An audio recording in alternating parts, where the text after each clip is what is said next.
And now we can review the Lift XD. Hey, you going to start it like this? Yeah. How many people will figure this out? Hello, welcome back to the YouTube channel. I'm FJJ here with PodiumArcher.com. Testing bows that are too long for my draw length.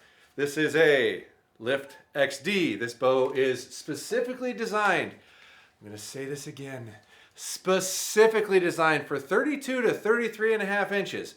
Do not operate said bow outside of that range.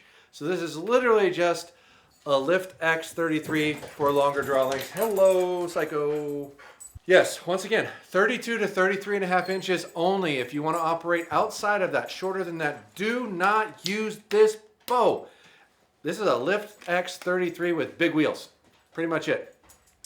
It will produce, in theory, because it doesn't, you don't shoot it at 30 inches, 334 feet a second at 30 inches, which is slower than a Lift 33 will produce naturally. So once again, if you're underneath that realm, don't use this bow.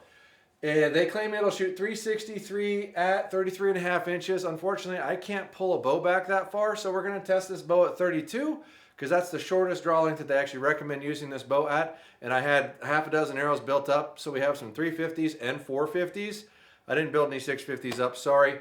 But we will give you those parameters as quick as you can. The brace height is 6 3/4 of an inch, and the physical weight is 4.3 pounds with an axle to axle of 33 inches. So let's measure some of that stuff and see what we get. Left side of the screw to left side of the screw, and we are spot on.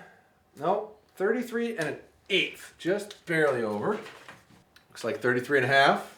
That is amazing. It's a long riser. Brace height, 6 3/4. We'll have to use the big stick. That's actually a good measurement, right? 6 3/4. All right, let's check our physical weight.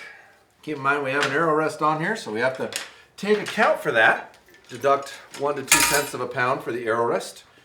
We don't even take into account the dampener anymore because we've been checking it and it's been coming out right. All right, on to physical weight. Let's see what we end up here. Look for 4.31. Zero that out.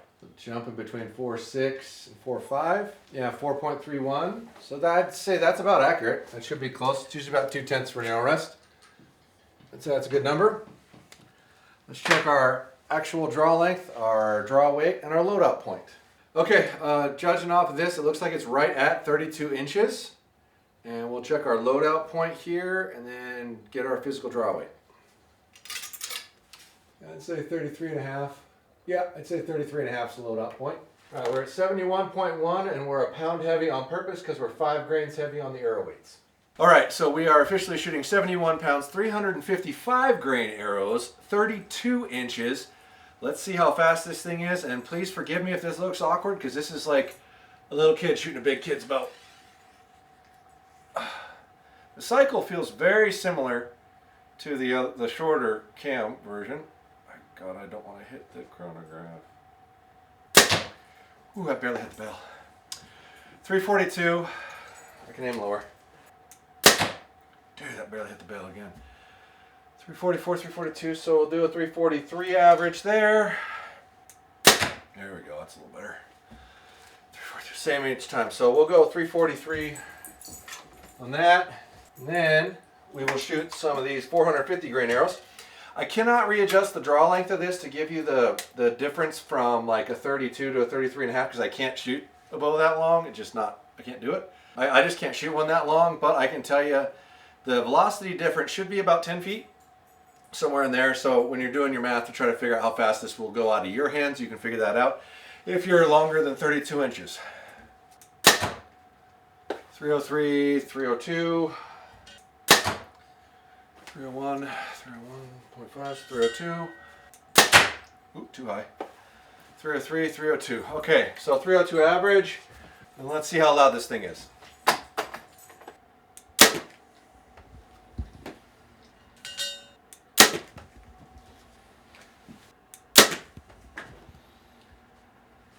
Perfect. So 79 average. Let's go do some math.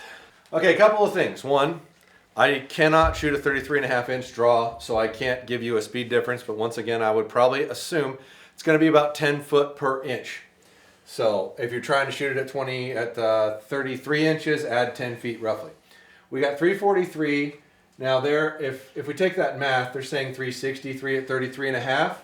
Add 15 to 343, you get 358. That's probably pretty close to an accurate number. Just being fair, because most manufacturers are going to be 5 to 10 feet over because they're doing things that create that speed in an actual lab test. And we will make a video explaining what those things are so you can understand how they're not just lying, they're just not being 100% honest. Because they're not testing something in a manner in which you could shoot it at and use it at all. So, but we'll give you a video later on that. I'm sure it'll do really well. 79 dB, once again, it is the quietest things we've tested. The Mathews across the board, their decibel level has been lower than everybody else's. So decibels mean noise, noise means quiet, right? So in sound, I got to give them a 4 on that. And speed, I'm going to go ahead and use the metric number here, even though it's longer than 30, it's 32, but I don't know what I should use otherwise. So I'll give them a 13 for speed. And their weight is 4.31. So 5 for weight. Tunability, phenomenal tuning system, super easy to use. Can't say enough good about it. I'm going to give you an 11 because you're not addressing timing or anything like that. I would love to see some timing adjustments in the future. That would be awesome. Integration features, so hard to beat. They have so many great accessories and integrated features. They've got bridge locks. They've got rear mount picks. They've got stabilizers going through the riser. They got low profile quivers. Everything that they make for every other bow will integrate to this bow. I mean, nobody does it better. No offense. I mean, Hoyt's a close second. They do a great job with accessories, but nobody does it better than Mathews. But if I give you a 10, there's nowhere to go in the future. Honesty. Well, let's see here. I think your speed is honest. Your draw length was honest. Your weight was honest. Your brace height was honest. The only thing that was off was an 1/8 on your axle to axle, which is really minimal. I mean, I got to give you like a freaking 13 probably for honesty. I mean, those were all great numbers. Feel. Even at 32 inches, this bow feels amazing. Their bows feel awesome. I know just sounds like I'm a fanboy, but be fair and try it. Like for reals. Like just go out and try them. 1.5 reflex. And for that long of a riser, you could definitely do less, but this is a pretty low number compared to most brands. They're pushing reflex, and as you increase reflex, you generally gain velocity, but you make the bow more torquey, and that's why that matters. Seen a whole bunch of comments talking about how PSE claims their design is superior in the brace height at full draw. That's the argument that they're going to make from where the string lobes off the cam. And when you have the longest limb out of anybody, you're going to have a better number than other people, and that's probably where that's coming from.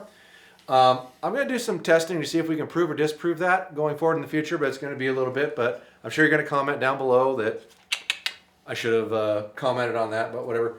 But I'm going to give them real high numbers for design and forgiveness. I'm going to give them a 9 because that bow is very forgiving. Value, $13.69 MAP. There's not a lot of bows I can compare this to, in all fairness. One would be a Hoyt, and Hoyt's quite a bit more expensive than that this year. For what you're getting, for how quiet the bow is, how fast the bow is, how skeletonized the riser is, you're not going to really get a lighter bow than that. It's really light. I mean, even Hoyt's carbon bow, I want to say, in the LD configuration is heavier than that. I mean, I don't know how you don't give them a 4. All right, so their appeal is great. I think their bows are aesthetically awesome. It's hard to say negative about the product unless you're a hater, and there's a lot of you out there. And quality, with the exception of the little bit of limb issue, which, mind you, they rewrote their warranty guidelines to ensure that everybody would be covered if there was a problem. I mean, I've never seen somebody do that before. They did it. I'm going to mark them down 1 for quality just because of that issue that happened in the past, which I will be floored if that issue rears its head again. All right, so let's add this up and see what we get. 81. Now, I kind of feel like I should address the speed thing because that's not really right. I think I want to change that because yes, granted, this is the template of speed, but they're all based on 30 inches. So realistically, I think I need to readjust that speed before we give them that number. That doesn't seem right. So 343, and there's going to be some people that hate this, but that's 2 inches, so that's 10 feet, so that would be like 323. So that should really be about a 9, not a 13, because everything else is measured at 30 inches, and that would take that to a 77. Still a great number, but I don't think it's fair to give a bow manufacturer extra points because their bow's faster because it goes beyond 30 inches. I could have tested a regular Lift X33 at 31.5 and given it extra speed for that, and that wouldn't be a fair assessment. So that's the number I'm giving. Tell me how much of an idiot I am, or cheater, or shill, or whatever. I don't really care. It doesn't bother me at all. And comment down below what you think, because I believe in free speech, and free speech is down below. Say what you want, say what you think. I won't delete it. Go nuts. Thanks for watching.